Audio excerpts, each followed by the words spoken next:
Welcome to the Real News Network. I'm Paul Jay in Baltimore. We're continuing our series of interviews, trying to have a better understanding of the forces in conflict and in play in Syria. Now joining us again is Sami Ramadani. He's a senior lecturer in sociology at the London Metropolitan University. He was a political refugee in Iraq's Saddam's regime, and he joins us again now from London. Thanks for joining us again, Sami. Most welcome. So again, if you haven't watched the previous parts, well, you should, because we're just going to pick up the conversation. So let's start with Russia and then China, but Russia's certainly more at play here. Why is Russia sticking its neck out on Syria? Sticking its neck out meaning getting into such direct confrontation with the United States? A number of issues with Russia. Yeah, I think following Libya, they woke up to the fact that the only Arab country left with close links to Russia is Syria. They've had close links with Syria for decades. They've been arming the Syrian army in confrontation with Israel for 50 years or so, about half a century or so. They have a military base in Tartus, the only Russian military base in the Mediterranean. Admittedly, it's a small base, nothing like what the US has in the region, but it's a base where Russian ships can refuel and so forth. It's a facility, a presence in the Mediterranean. Also, they understand the regional game just as well as the United States does, that if Syria goes, then Iran is the next target. And Iran is obviously on Russia's borders. And Iran is a very strategic ally today of Russia in terms of geopolitics of the entire world, not just the region. So combine Syria and Iran, and you get an overall picture where Russia feels directly threatened. So how far will Russia take this? Meaning, you know, if the Western countries, particularly, you know, the ones we've been talking about, Turkey, Saudi Arabia, Qatar, United States, and now some of the Europeans jump in. I mean, if they decide to intervene without a UN resolution, and I don't know if they would, but perhaps, how far does Russia go in the sense that do they continue to support Syria in a direct armed conflict with the West? And then where does that lead? Well, I mean, I take a pessimistic view that this thing could 5 years, 10 years down the line lead to a world war. Because if Iran gets attacked in this conflagration, then who says that Russia will not intervene, or China as well? So you are talking about a very dangerous world today, unfortunately, Paul. And one of the reasons I say this is that we also have a world capitalist economic crisis. The world capitalist economy, including the US economy, is in deep crisis. And if we study history and look at history, deep economic crises lead to wars. Wars seem to be an outlet for capitalist economies in deep crises. There is almost a spontaneous tendency. It doesn't need a lot of planning because the industrial military complex is massive. It's probably the most important segment of the economy, and it has political weight to go with it. And if war means that the military-industrial complex is a bit happier, then wars they will have. And I fear that along this very dangerous contact line of Syria, Lebanon, Iran, Iraq, you are talking about an enormous potential for conflict. So your argument is not only is outside intervention going to up the nature of the conflict in Syria and be, as you've described in one of your articles, a disaster for the Syrian people, but it could wind up being a disaster for the entire globe. Absolutely. I really do.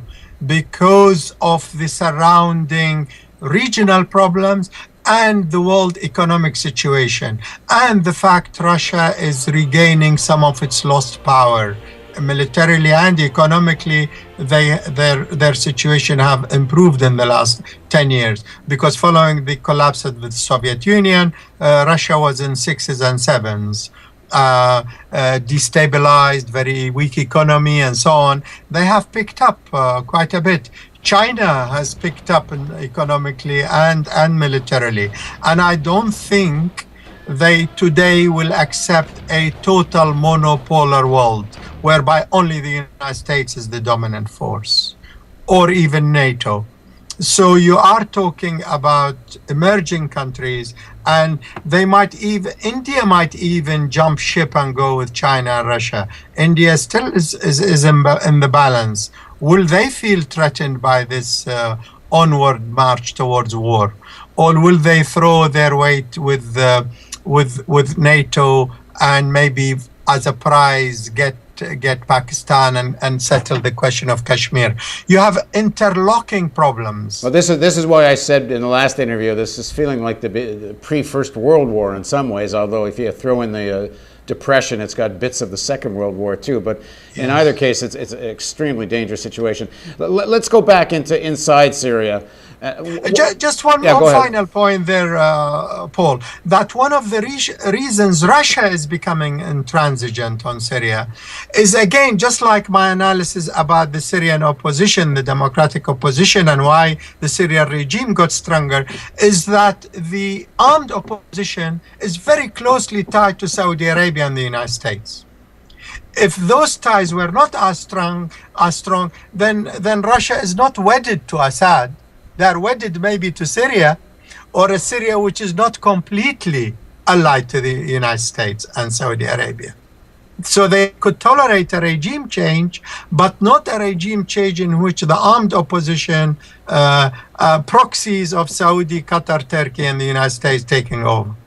Okay, so what's the way out of this? I know nothing we say in this interview is going to change what's going on there, but in terms of what what you're calling the more democratic forces within Syria, what are they calling for, and what do they want now, and what's possible now?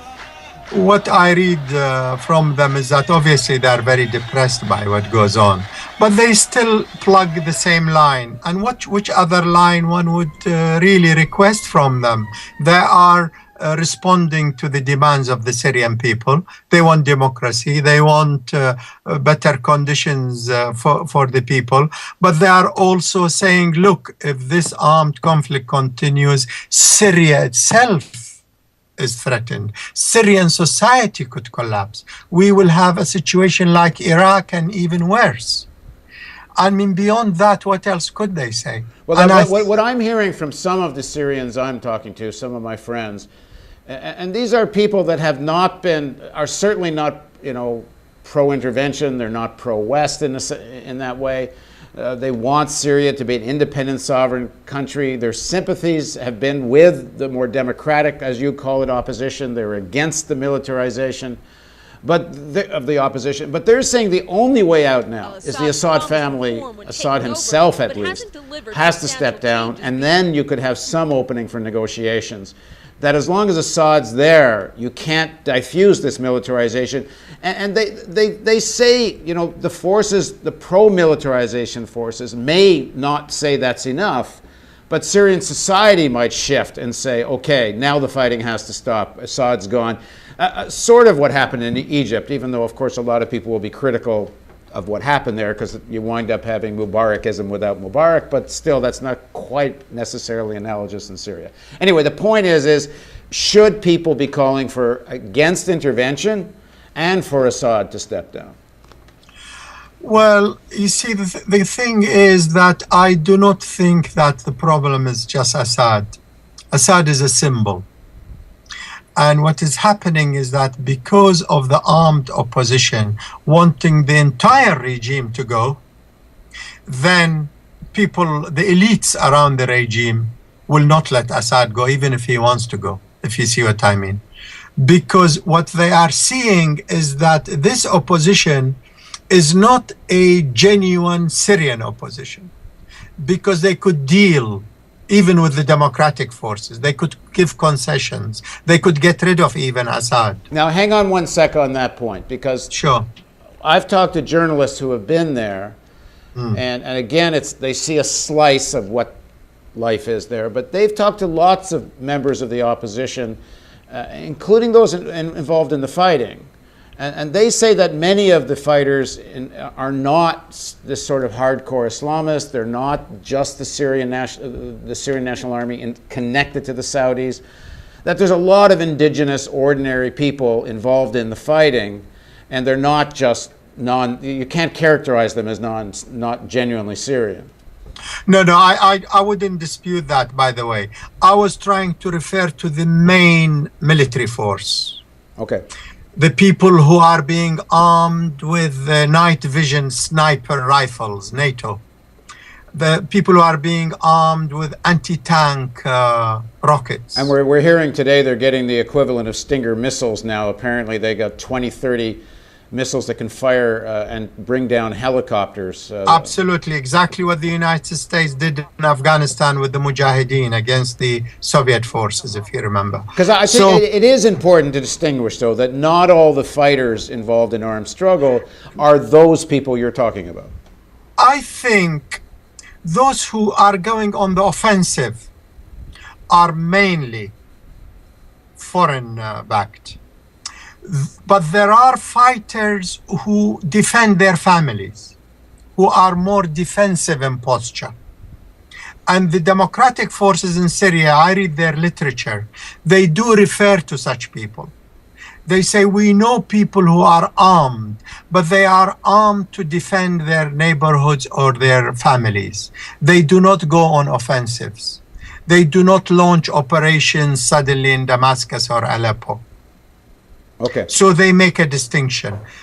These forces which are going on the offensive, trying to occupy neighborhoods and occupy cities, they want to occupy Aleppo because Aleppo is only 25, let me get this right, about 25 miles from the Turkish border. Very close. And if they control Aleppo, they control the supply lines that come from Turkey. They will create a situation like Benghazi in Libya, they hope, so that arms, heavy arms and so on could flood into Syria and they start a frontal warfare in Syria. This agenda is a foreign agenda, as not a Syrian people's agenda. Now, if there is to be armed intervention, is the force that it most likely would be to be Turks? It's hard to see I guess the Americans, but it's hard to see in an election year Obama's going to bite off another war, a ground war here. I mean, maybe something aerial, but if they're going to go on the ground, does it not have to be the Turks and maybe the Saudis? Sure. There will be Turks, I'm sure, but not necessarily they go in as a Turkish army. There are enough Arab-speaking Turks to go in. There are Syrian nationals also who live in Turkey. There are Saudis, Qataris, Libyans, by the way, in their hundreds have gone to Turkey and they have infiltrated into Syria. You have fighters from all over the world now being called to fight a jihad war in Syria. So and according to the famous Egyptian journalist Mohammed Hassan and Heikel, Blackwater is involved. They have 6,000 fighters whom they trained in the Emirates, Arab-speaking fighters who have been infiltrated into Syria. So you're talking about a destabilization campaign. I think the United States is in such a state now, a bit like in Iraq. If they cannot control it, they don't mind seeing it destroyed. And that's a terrible thing to say, I know, about any policy maker in Washington. It's a dreadful thing, I know, to suggest and say that if you can't control a place, well, let it go to hell and get it destroyed. That's what will happen in Syria. If they don't get a regime to their liking, they will try to destroy Syrian society. And that suits an Israeli agenda as well. So to the extent that people outside Syria can influence the policy of their countries, and I guess these days it's not so much, but at any rate, what do you think people should be demanding? I think a demand should be to stop the fighting, The Syrian regime has to withdraw its forces. The armed opposition has to stop fighting. Give a chance, a true ceasefire. Unless Saudi Arabia, Qatar, and Turkey say ceasefire, they won't ceasefire, because the ceasefire is coming from Saudi, Qatar, Turkey, and the United States. Well, the only way that happens, really, I would assume, is if the Saudis, the Qataris, the Turks, the Americans shut the flow of arms off, but they are all actually, they're full steam ahead on that. Yes, I think if they don't shut the flow and the money and call for a genuine ceasefire, there will be a terrible, terrible civil war in Syria. And not only the minorities will suffer, some 40% of Syria's population is various ethnic and religious minorities. But the other side of that, my Syrian friends want, is they want more international pressure than there is, and I'm not sure how much more there could be, but they want more pressure to force Assad out, to create some room for negotiation. I think if the armed opposition stops, Assad's position will become very precarious, because then there will be no excuse for Assad to stay, and even the elites in Syria will say, look, we have a window here. The opposition, armed opposition, have stopped because Saudis, Qataris, Turkey, and the United States will cut off supplies to them if they don't stop. Let us withdraw the tanks. Let's even get rid of Assad. You see, because this thing is a dynamic, and the dynamic at the moment is that the foreign agenda says topple, not only topple Assad, but have a pro-US regime, pro-Saudi regime in Damascus. If that agenda stays, then the Assad regime will fight to the last, and the elites around him will fight with him. Right. And the minorities will not be with the opposition either. All right, thanks very much for joining us, Sami. You're most welcome. And thank you for joining us on the Real News Network, and we'll continue to follow Syria and the conflict there as best we can. Now, again, if you want to see more of the Real News, there's a donate button over here. Thanks for joining us again on the Real News Network.